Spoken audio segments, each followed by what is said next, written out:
Welcome to the story. Don't forget to like, subscribe, and support me.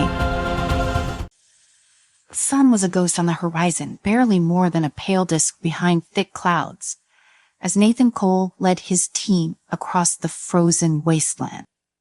His breath came out in plumes, hanging in the still air before fading away. The ice stretched out endlessly before them, flat and featureless except for jagged ridges of frost that had formed over centuries.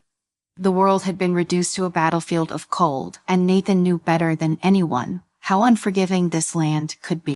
Behind him, the rest of the team trudged forward in silence, their movements deliberate, conserving every ounce of energy. Emily Ward walked nearest to him, her eyes scanning the terrain, ever alert for changes in the environment. Her knowledge of the new polar ecosystems had kept them alive this long. To Nathan's left, Benji Bear Johnson was dragging a makeshift sled loaded with the last of their supply. The big man's strength was the backbone of their survival, and yet Nathan could see even Benji's movements slowing, his breath labor. Sophie King followed last, the former journalist, quiet but observant, recording their journey with a small camera strapped to her chest.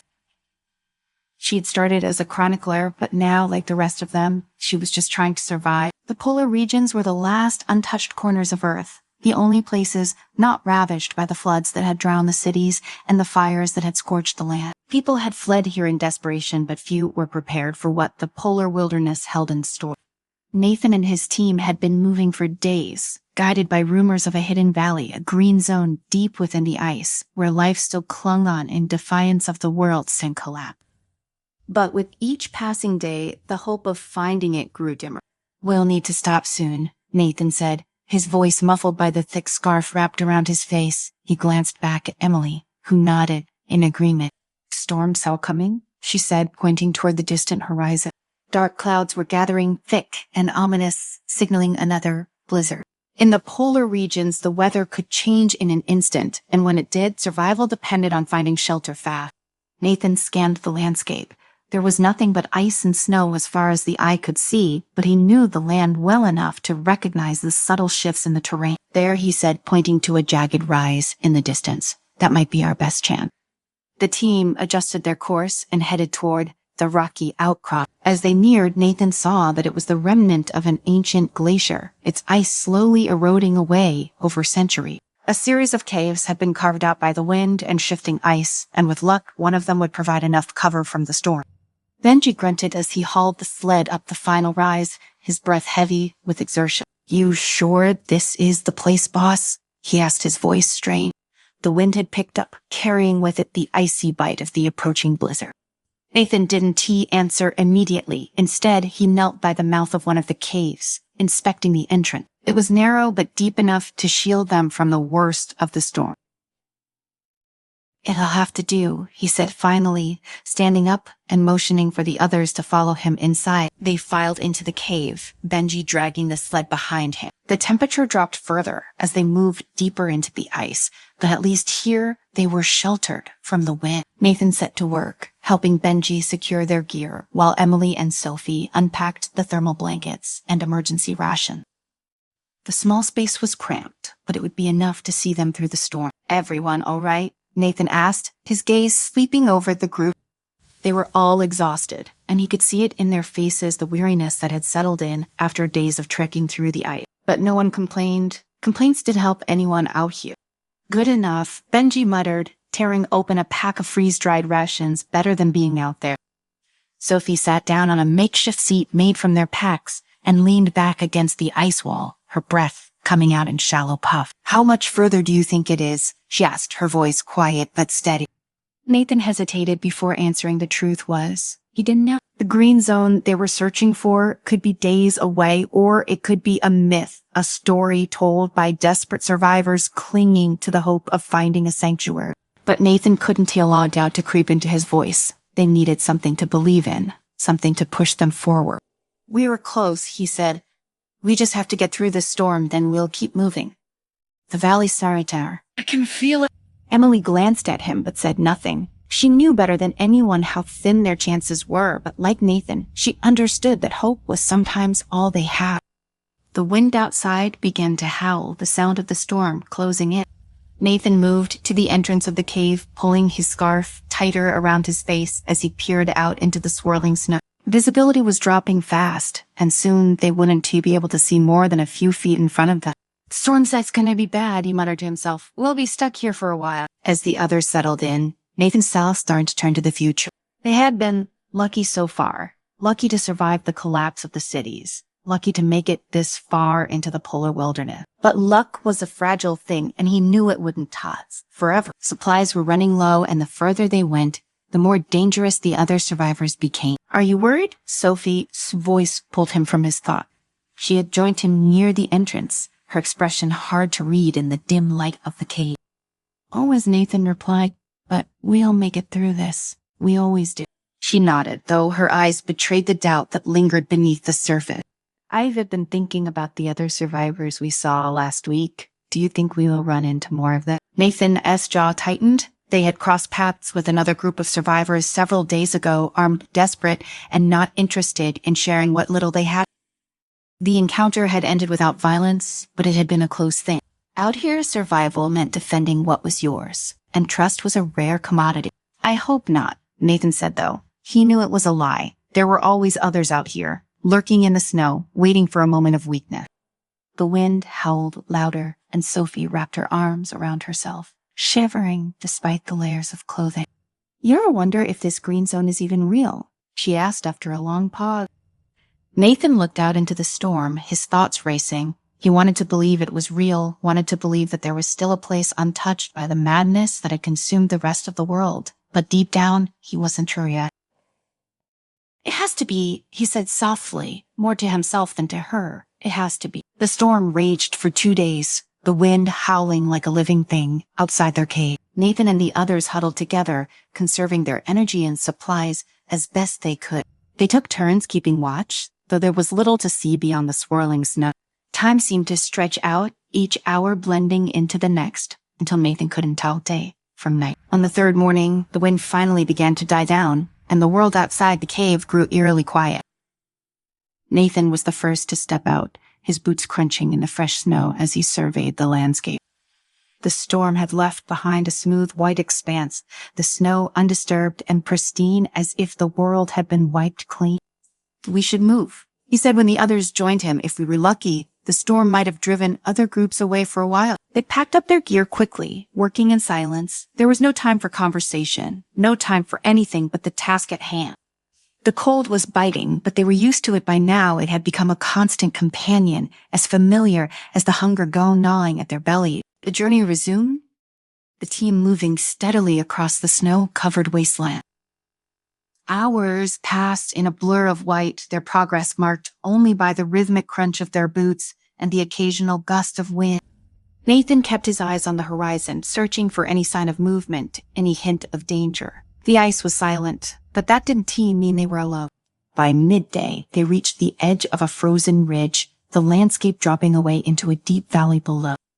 Nathan paused, signaling for the others to stop as he scanned the terrain. "There," he said, pointing to a cluster of dark shapes moving at the far end of the valley. Nathan narrowed his eyes against the glare of the ice as he focused on the distant figures moving across the valley. His stomach clenched with unease from this distance. It was hard to tell how many there were, but they moved with purpose, spread out in a formation that spoke of discipline.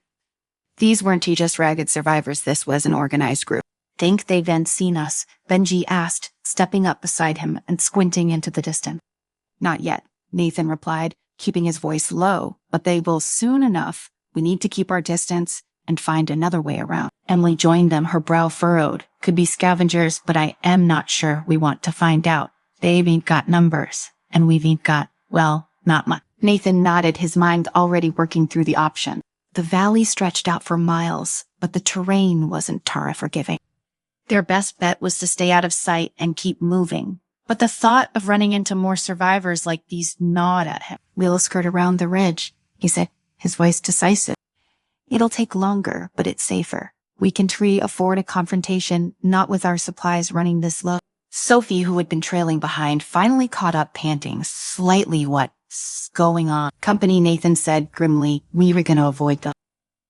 Sophie looked down into the valley, her face tightening with apprehension. "I don't you like the look of that?" "Neither do I," Nathan muttered. He slung his rifle over his shoulder, signaling for the others to follow. As he led them along the ridge, keeping low to avoid detection, they moved in silence, the tension palpable. Hours passed, and the wind picked up again, kicking up flurries of snow around them. It was getting colder, and even Nathan could feel the bite of it through his layers.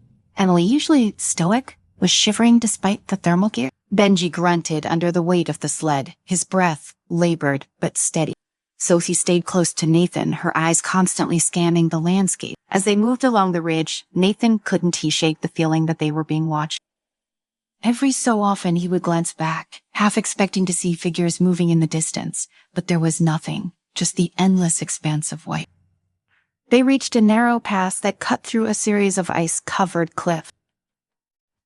The way ahead was treacherous, the ice slick and unstable, but it was their best option for avoiding the group in the valley below. "Careful," Nathan warned as they made their way through the pass, the sound of their boots scraping against the ice, the only noise breaking the eerie silence.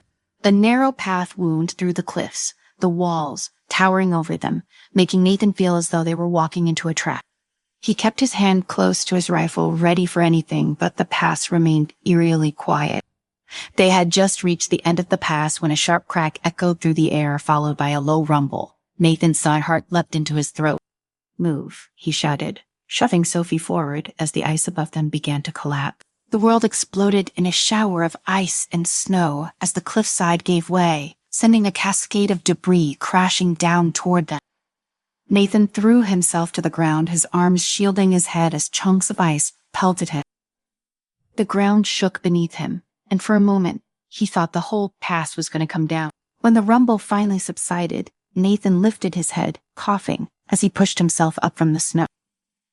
His ears were ringing, but he could hear the others groaning as they struggled to their feet.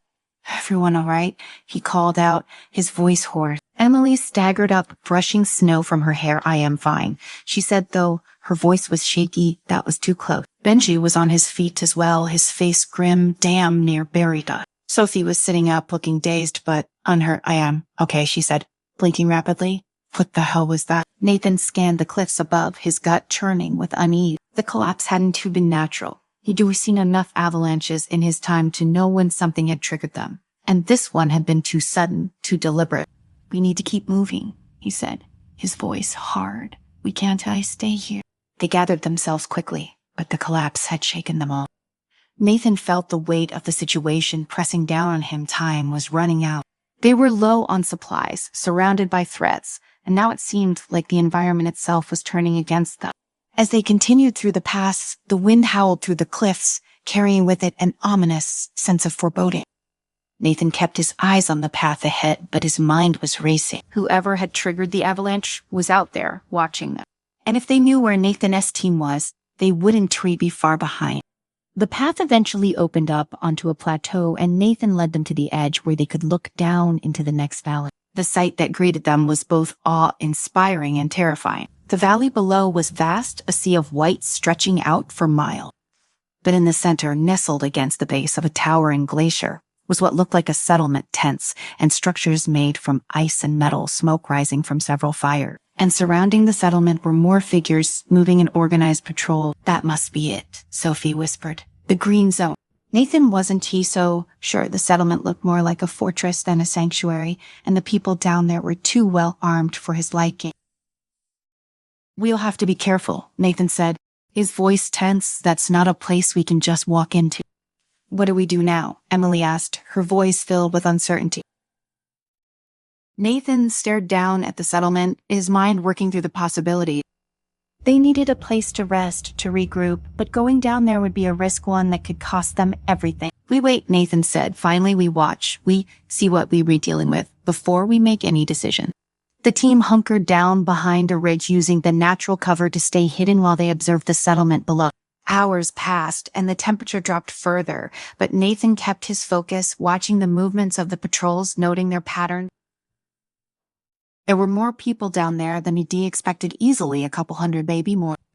As the sun dipped lower on the horizon, casting long shadows across the ice, Nathan's unease grew. Something about this place didn't feel right. It was too quiet, too controlled. He'd seen plenty of desperate survivors in his time, but these people were different. They were organized, disciplined, and that made them dangerous. We need to decide soon, Benji said quietly. We can stay out here much longer. Nathan knew he was right. They couldn't afford to wait forever.